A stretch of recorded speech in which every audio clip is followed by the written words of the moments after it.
Hoy nos toca hablar de la situación de los docentes en Capital Federal. Ustedes saben que hoy se cumple un paro de 24 horas, está previsto que haya una marcha de los gremios a Paseo Colón al 200, aproximadamente 255 que es donde funciona el Ministerio de Educación porteño. Pero como solemos hacer en este programa, a veces lo urgente, como esto, tapa lo importante. Por lo tanto, queremos también tener una noción de cuál es la situación en general de la educación en nuestra ciudad y si se puede compararlo con otras regiones u otros países. Para eso hemos invitado a Rosana Peraza, que es especialista en políticas públicas, fue secretaria de Educación del Gobierno porteño, actualmente es consultora independiente. Gracias por estar con nosotros. Gracias a vos. Lo primero que te quiero preguntar, porque la noticia dura, los datos respecto a los salarios, los porcentajes, los dimos hace un ratito.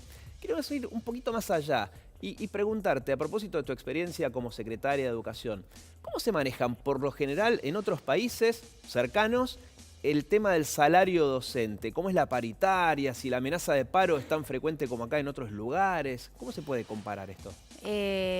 Sí, la amenaza de paro o la herramienta del paro. La herramienta de paro, ¿no? sí, Porque para decirlo más que mejor. la herramienta del paro por parte de los gremios es una herramienta válida en casi todos los países de la región de América Latina para compararnos con situaciones más o menos equivalentes. Y bueno, la negociación es entre los gobiernos y las organizaciones gremiales, es la instancia más deseada y la única que creo yo que existe en las distintas regiones. Evidentemente a ningún gobierno en ningún país le gusta que las organizaciones gremiales hagan paro, hagan uso de ese derecho a la huelga. Y también es verdad que las organizaciones gremiales en todos los países de América Latina hacen uso de esa herramienta en función de demandar y presionar a los gobiernos por lo que ellos creen. ¿Pero sabes por qué es preguntaba pertinente? por el paro específicamente? Porque a veces el comentario cuando hay un paro como el día de hoy es qué barbaridad, acá paran a cada rato o ante la posibilidad ínfima de que no haya un arreglo enseguida, viene la amenaza de paro. Entonces, por eso te preguntaba si en otros países con los que nos podemos comparar se produce algo parecido. Sí, se produce algo parecido. Hay países que tienen, bueno, también depende de los gobiernos, ¿no? Como más entrenamiento y quieren que la paritaria, que se llama de distintas formas, sea una instancia de diálogo que, por supuesto, es deseable que sea antes del comienzo de clase. ¿Y eso también pasa en otros países, el tema de arrancar en febrero a veces con las conversaciones? Eso sí es un comentario que se escucha mucho, en mi casa, en todos lados. ¿Por qué no arrancan en octubre, noviembre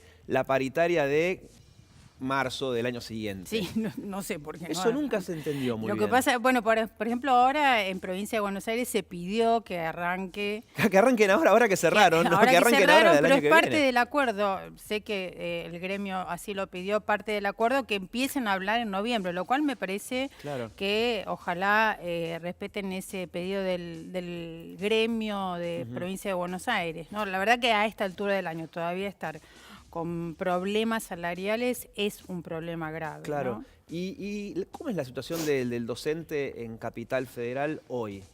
Más allá de vuestra negociación, ¿no? Que el 20, que el 19, que el 21 en general, ¿cuánto gana un maestro? ¿O está bien lo que gana? Siempre, lógicamente, como con los policías, los médicos, queremos que ganen mucho más. Pero la situación en general. No, me parece que la situación en general, bueno, por eso me parece que el paro responde a eso. Es una lástima que tengamos esta fragmentación de paritarias por jurisdicciones. Me parece que se podría haber evitado si se hubiese respetado la paritaria nacional, es decir, un paraguas nacional para que después de ahí cada provincia arranque con sus negociaciones con cada gremio provincial. Claro, este año no se hizo eso. No hubo un paraguas, un marco en el cual un piso. Bueno, desde acá partimos a negociar y ninguna provincia puede menos que esto, lo cual hubiese sido un avance seguir para tratar de que no haya brechas entre la propuesta salarial de una provincia y otra. Claro. ¿no? Porque el gobierno dice que en realidad no se hizo este año porque el año pasado se acordó en la paritaria nacional que a partir de ese momento se iba a automatizar diciendo, bueno, es el salario mínimo más el 20%. Claro. Ese es el argumento del gobierno nacional. Claro, lo que pasa es que no es el argumento que sostiene la paritaria, ¿no? Es decir, en un país tan fluctuante desde el punto de vista económico, es necesario renegociar anualmente el salario docente, porque cuando nosotros hablamos tanto de calidad educativa, es muy difícil, digo yo, imposible pensar políticas de calidad educativa si tenemos magros salarios docentes. Claro. Sí, ¿no? siento que estas cosas, no sé cuál es tu percepción, que sos la especialista, nos aleja de la otra discusión que tiene que ver con cómo se está enseñando en las escuelas. Hace poco comentábamos acá y con una mesa de especialistas este proyecto que hay para el año 2019 para cambiar el secundario, que haya menos materias, que sean más transversales, que no se estudie computación, sino que la computación esté incluida en el resto de las materias, o que no haya más profesores taxi, como le dicen esos que van de un colegio a otro.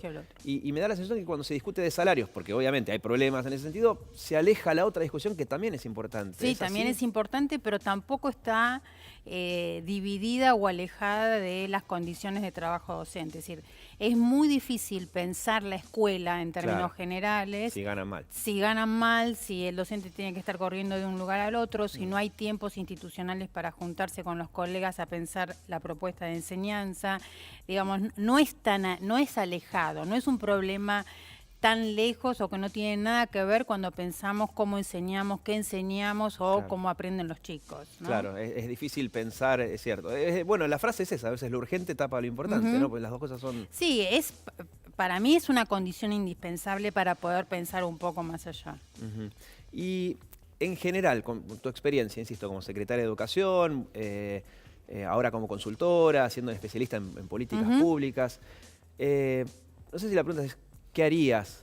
O cuando abrís un diario, prendés la tele y te enterás que hay un paro docente, ¿qué sentís? ¿Cuáles son los pensamientos que cruzan por tu mente? No, uy, son muchos. Es que me imagino, sí, habría que hacer un ranking, ¿no? Los Pero 2 o 3. Con el tema del paro, puntualmente, creo que perdimos una oportunidad con saltear las paritarias. Me parece que estamos sufriendo consecuencias de una decisión política. De las paritarias nacionales. Me parece que la paritaria nacional es una instancia que establece un marco, que es un marco importante, porque históricamente en la Argentina el docente que trabajaba en Jujuy, por ejemplo, cobraba menos que un docente que trabajaba en Capital. ¿Por qué? Porque solamente trabajaba en Jujuy, cuando lo que hacía el puesto de trabajo era similar. La paritaria nacional lo que trata de hacer, o lo que trató de hacer, es justamente que esa brecha salarial no exista. Claro. Es el mismo puesto de trabajo, es la misma tarea, por ende tiene que tener la misma remuneración. Una instancia nacional garantizaría eso. Y ahora estamos sufriendo las decisiones de no tener esa instancia nacional. Bueno, hoy es el 11º paro en Capital Federal, después del caso como el de Santa Cruz, que hace más de 80 días que no tienen clases. Y más allá de esto que es lo inmediato, que solucionen su tema salarial, y esta es una pregunta para ampliar quizás en otro programa. Pensando en el mediano o largo plazo, ¿cuáles son los principales cambios que hay que buscar en la educación argentina? Bueno, sin duda el tema de la escuela secundaria, que vos decías recién, es un tema que hace mucho tiempo que está dando vuelta y que todos decimos que está en crisis. Me parece que ahí hay un tema nodal para pensar la escuela, para pensar cambios, para pensar en los chicos que van a la escuela y en los chicos que no van a la escuela y que tendrían que estar en la escuela. Me parece que la escuela secundaria es un cúmulo de problemas, de interrogantes y también de desafíos. Y también es muy difícil un cambio estructural en la escuela secundaria, porque son muchas piezas que hay que tener en cuenta para hacer un cambio estructural. Pero la escuela secundaria sin duda es un punto nodal. Muy bien, entonces otro día te vamos a invitar para hablar específicamente de eso, ¿no? De los cambios necesarios en la escuela secundaria en nuestro país. Gracias, Roxana. Gracias a vos.